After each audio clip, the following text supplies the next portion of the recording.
మా church of course we went over attributes of God. దేవుని ప్రేమ కానివ్వండి, దేవుని కృప కానివ్వండి, దేవుని వాట్ ఎవర్ అట్రిబ్యూట్స్ అవన్నీ కూడా ఒక మాటలో మనం వివరించాం. Because God is infinite God, is infinite God. So ఆయన ప్రేమ కూడా అంత గొప్పది, ఎవరు కూడా మనం కొలసలేము. There is no way to measure God's love, అటువంటి ప్రేమ. సో ఇవన్నీ ప్రజలు చూశారు, ఈ కాపర్లు చూశారు, వారు తెలియజేశారు. ప్రాముఖ్యమైనది ఏంటంటే ఆఖరి వచనంలో 20వ వచనంలో 19-20లో కూడా మనం నేర్చుకుంటాం. గొర్రెల కాపరులు అందరూ చెప్పిన సంగతులన్నీ విని ఆ విన్నవారందరూ మిక్కిలి ఆశ్చర్యపడి, అయితే మరియ ఆ మాటలన్నీ తన హృదయంలో తలపోసుకుని భద్రం చేసుకుని మరియ గేవ్ బర్త్. మరియ మనం ఆరాధిస్తూ ఉంటారు. మరియ ఆరాధిస్తే ఏమవుతుంది? నేను నా కొడుకుని ఆరాధించాను, ఏమైపోతుంది? విగ్రహ ఆరాధించవుతున్నా? చాలా జాగ్రత్తగా ఉంటారు. మరియ ఇస్ నాట్ గాడెస్. ఎంత బాధపడదు. We make images, we make objects. మనం వాటిని వర్షం చేస్తూ ఉంటాం. We have to be very careful.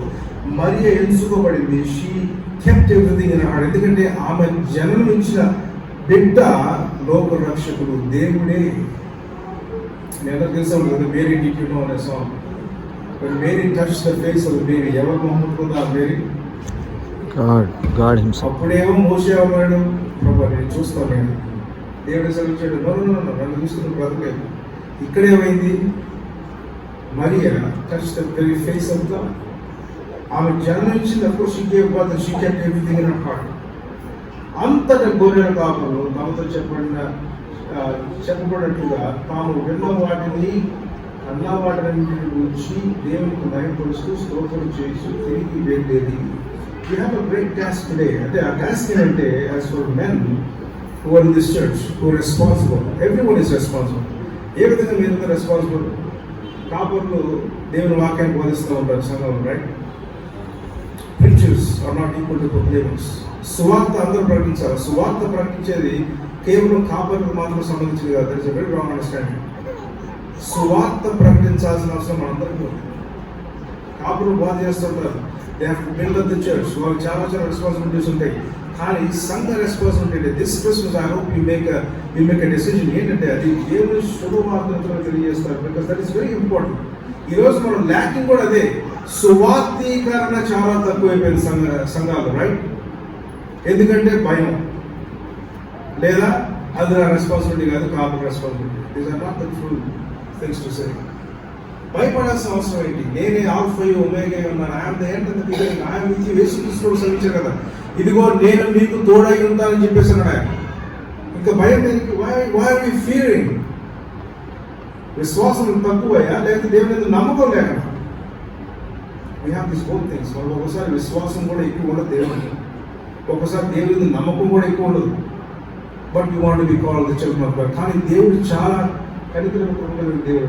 He has given a great task. Christmas కు యేసుక్రీస్తు ప్రభు యొక్క జననం మాత్రమే మనం జరుపుకోవడం కాదు. We have to proclaim the very good news.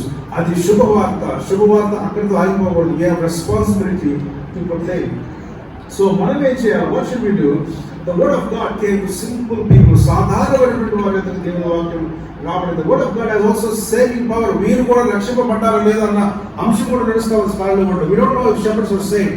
కానీ ఆ రోజు వారు రక్షణ పొందినట్టుగా కూడా మనం అనుకుంటాం. So word of God has a saving power. అదేవిధంగా దేవుని వాక్యంపై ఆధారపడి వారి యొక్క బహుమానం కూడా తీసుకోవాలి. ఏంటో బహుమానం? యేసుక్రీస్తు ప్రభువే. We are also given that sign. మనకు కూడా ఆ బహుమానం ఇవ్వబడింది దేవుని ద్వారా.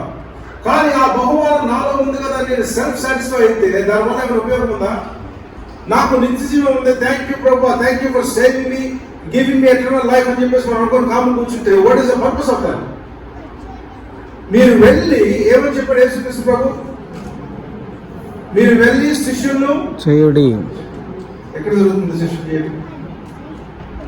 ఇంకా శిష్యులు అవుతానే ఉంటాం మనం. But there is no making of disciples. We have to make disciples. ఒకరైనా 100, ఇట్ డజంట్ మ్యాటర్. దేవుడు నెంబర్ చూసి సంతోషపడ్డ ఎప్పుడు